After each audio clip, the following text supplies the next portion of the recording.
বন্ধুরা, আপনাদেরকে আমার চ্যানেলে স্বাগত। আমরা পদ্ম গাছের আপডেট দিতে চলেছি। বীজ লাগানোর পর এরকম গাছটি গ্রো করেছে, দেখতেই পাচ্ছেন কত সুন্দর।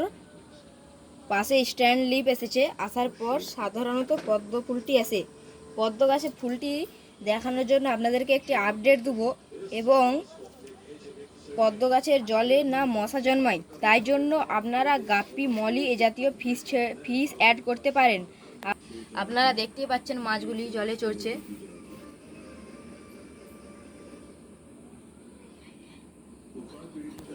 এরপর সার হিসাবে আমরা 4 দানা ডিএপি, 1 চামচ এনপিকে কাগজ মুড়ক করে, দেখতে পাচ্ছেন আমরা রেডি করে রেখেছি। কাগজ মুড়ক করে আমরা মাটিতে গেড়ে দেব।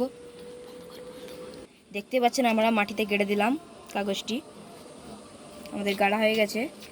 এবং আপনারা পাশে থাকবেন। কত সুন্দর গাছটি গ্রো করেছে দেখতেই পাচ্ছেন। লাইক, কমেন্ট, শেয়ার করবেন এবং সাবস্ক্রাইব করে দেবেন, অন্যকে দেখার সুযোগ করে দেবেন।